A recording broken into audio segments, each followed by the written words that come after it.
اللہ تعالیٰ نے قرآن مجید میں ارشاد فرمایا کہ انا انزلناہ فی لیلۃ القدر، فرمایا بے شک ہم نے اس قرآن پاک کو لیلۃ القدر میں نازل کیا ہے، قدر والی رات میں نازل کیا۔ وما ادراک ما لیلۃ القدر، قرآن مجید کے انداز پر غور فرمائیں۔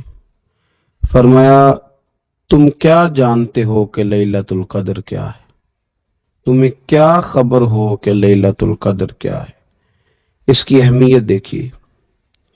میں کہا کرتا ہوں کہ صرف اس ایک فکرے کو دیکھ لیا جائے، وما ادراک ما لیلۃ القدر، اور تم کچھ جانتے ہو کہ لیلۃ القدر کیا ہے؟ تمہیں کیا خبر کہ لیلۃ القدر کیا ہے؟ لیلۃ القدر 1000 مہینے سے بہتر ہے۔ ان آیات کو دیکھیں اور ساتھ نبی پاک صلی اللہ علیہ وسلم کا وہ فرمان دیکھیں جس میں حضور علیہ السلام نے فرمایا تمہارے پاس ایک مہینہ آ رہا ہے رمضان کا، اس میں ایک رات ہے جو 1000 مہینے سے بہتر ہے۔ اور یہ لفظ کتنے جھنجھوڑنے والے ہیں۔ حضور علیہ السلام نے فرمایا جو اس رات محروم رہ گیا وہ ہر نیکی سے محروم رہ گیا، جو اس رات محروم رہا محروم ہی رہ گیا۔ اتنی بڑی بات۔ فرمایا تنزل الملائکۃ والروح، اس دن فرشتے اور روح القدس یعنی جبریل امین اترتے ہیں، فیہا اس رات میں، بِإِذْنِ رَبِّهِمْ مِنْ كُلِّ امر، اپنے رب کے حکم سے ہر خیر کے کام کے لیے۔ سلام، یہ رات سلامتی والی ہے، ہی حتی مطلع الفجر، یہاں تک کہ فجر طلوع ہو جائے۔ سرے شام سے لے کر مغرب سے لے کر فجر تک یہ رات سلامتی والی۔ اس کو لیلۃ القدر اس لیے کہا جاتا ہے، ہمارے مفسرین فرماتے ہیں کہ اس دن قدر والی کتاب قرآن پاک قدر والے محبوب پہ نازل ہوئی اور قدر والی امت کی طرف بھیجی گئی۔ نبی پاک صلی اللہ تعالی علیہ وسلم نے جب پرانی امتوں کی عمریں دیکھی، نہ کسی کی 1000 سال ہوئی، کسی کی اس سے زیادہ ہوئی، تو اللہ کے محبوب علیہ السلام کے دل مبارک میں یہ خیال آیا کہ میری امت کی عمریں تو بڑی تھوڑی ہوں گی، تو کیسے اتنی لمبی نیکیاں کر سکیں گے؟ تو اللہ تعالیٰ نے پھر لیلۃ القدر عطا فرمائی۔ گویا اس ایک رات میں جو آدمی نیکی کرے، 1000 دن نہیں۔ کتنا لوگوں کو شوق ہے کہ کوئی ایسا جیک لگے، یکدم میری ساری چیزیں بڑھ جائیں، اس پر بھی تو ذرا غور کرے نا۔ یہ ایک رات 1000 دن سے نہیں، 1000 مہینے سے افضل ہے۔ 1000 یکدم آپ کی نیکیوں کی عمر 1000 ماہ تک چلی جاتی ہے۔ کتنی بڑی فضیلت کی بات ہے۔ میرے رسول کریم صلی اللہ تعالی علیہ وآلہ وسلم خاص توجہ دلاتے، اس رات کے حوالے سے خاص توجہ دلاتے۔ اور یہ رات کب ہوتی ہے؟ صحیح حدیث میں موجود ہے، نبی پاک صلی اللہ تعالی علیہ وسلم نے فرمایا کہ اسے رمضان کے آخری عشرے میں تلاش کرو۔ گویا یہ جو 5 طاق راتیں ہیں نا، 21ویں، 23ویں، 25ویں، 27ویں، 29ویں، ان طاق راتوں میں اس رات کو تلاش کرو۔ اس رات اللہ کے فرشتے نازل ہوتے ہیں۔ او نوجوانوں، 10 بجے تک سونے کی بات نہیں ہوئی، 9 بجے تک سونے کی بات نہیں ہوئی، 11 بجے اٹھنے کی بات نہیں۔ حضور فرمانے لگے میں نے سنا ہے کہ عشاء کی نماز پڑھ کے سو جاتا ہے اور فجر تک سویا ہی رہتا ہے، اسے چاہیے کہ تہجد کے وقت اٹھا کرے، اللہ کی بارگاہ میں حاضر ہوا کرے، آہوزاری کرے، سجدے کرے، عبادت کرے۔ اٹھتا ہے اور فجر میں جا کے اٹھتا ہے۔ حضرت جناب حفصہ رضی اللہ تعالیٰ عنہ کہتی ہے میں نے جناب عبداللہ ابن عمر کو پیغام دیا اور میں نے کہا میرے جوان بھائی سن، نبی پاک نے فرمایا ہے تو اچھا پر تہجد میں نہیں اٹھتا، نفل نہیں پڑھتا۔ او میری ملت کے جوانوں، مزہ نہیں آ جاتا جب ساری دنیا سوئی ہو، ساری دنیا، اور بستر بھی گرم ہو اور نیند بھی پورا غلبہ کر رہی ہو، اور اچانک گھنٹی بجے دماغ میں، آنکھ کھلے، گھڑی پہ نظر پڑے، 3:30 4 بجے کا پیغام گھڑی بتائے اور کوئی چڑھتی جوانی والا اٹھ کے وضو کرے اور جب وہ مصلی کھول کے بچھائے تو مدینے والے محبوب کہتے ہیں کہ ہر نماز پہ رب ثواب دیتا ہے، اور جو اٹھ کے تہجد کی نماز پڑھے اسے دیکھ کے تو رب مسکراتا ہے، جو اس کی شان کے لائق ہے، جو اس کی شان کے لائق، وہ مسکراتا ہے، خوش ہوتا ہے کہ میرا بندہ تہجد میں اٹھ گیا، وہ مسکراتا ہے۔ کاش ہماری صبحیں کبھی اپنے مالک کے نام ہو جائیں، کاش کے صبح حضرت ابو الحسن رحمت اللہ تعالی علیہ حضرت معاذ ابن جبل رضی اللہ تعالیٰ عنہ کے پاس بیٹھا کرتے تھے، فرماتے ہیں ان سے جو پیار بڑھا تو پھر میرا مصلی سے بھی بڑھ گیا۔ تابعی ہیں، فرماتے ہیں صحابی رسول سے محبت ہوئی تو ذکر سے بھی ہو گئی، پھر درود شریف سے بھی ہو گئی، محبت ان سے بڑھی تو پھر اللہ نے مسجد کا پیار بھی بڑھا دیا۔ آپ فرماتے ہیں کہ میری ہر وقت طبیعت چاہتی تھی کہ بس اللہ اللہ کروں، بس اللہ اللہ کروں، بس نہ میں ذرا تھوڑی جان چھڑاؤں لوگوں سے، کوئی 10 منٹ ملے تو میں کوئی 4 نفل پڑھ لوں، میں تھوڑا سا نہ بچوں لوگوں سے اور مجھے تسبیح ملے تو میں نہ کچھ 400-500 دفعہ استغفار پڑھوں، سبحان اللہ الحمدللہ اللہ اکبر لا حول ولا قوت الا باللہ، میں نہ تسبیحات پڑھوں۔ فرماتے ہیں کہ بچے تھے گھر میں 6-7، غربت تھی، کام ملتا کوئی نہیں تھا، اور میں کام چور نہیں تھا، کام ڈھونڈتا تھا، پر اللہ کی قدرت کے کام نہیں ملتا تھا۔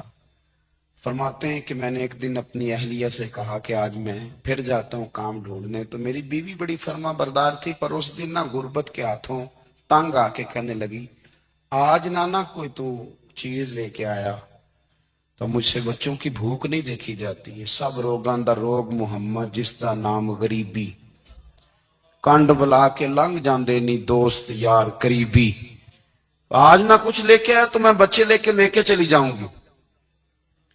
شیخ فرماتے ہیں کہ میں بڑا پریشان گھر سے نکلا، پر میں نے صبح سے لے کے زور تک کام ڈھونڈا، کام ملا کوئی نہیں، تو میرے دل میں خیال آیا چلو کام نہیں ملتا تو اللہ اللہ تو کرے نا، چلو بندوں کی مزدوری نہیں ملتی تو رب کریم کی عبادت ہی کرتے ہیں۔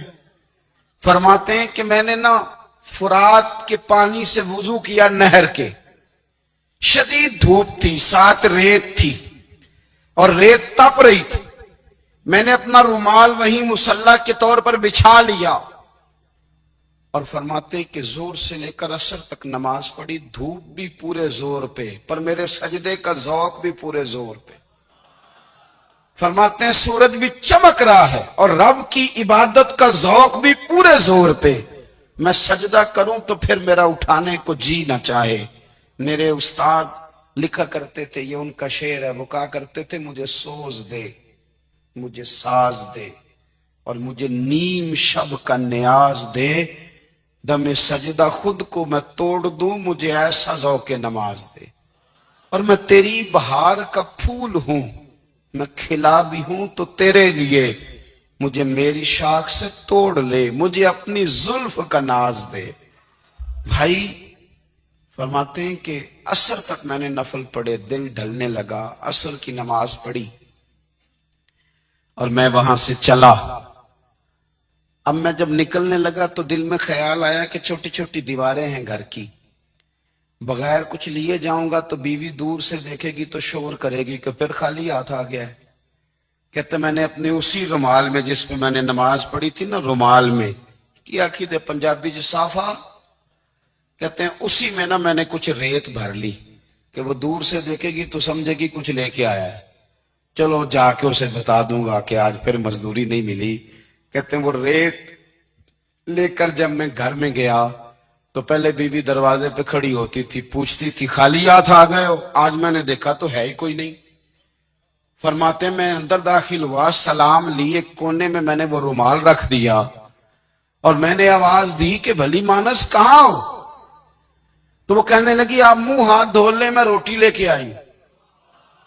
میں نے کہا روٹی کہاں سے آ گئی؟ یہاں تو کئی دنوں کے فاقے، تو کئی دنوں کی غربت ہے، یہاں تو اس گھر میں تو فقیری ہے۔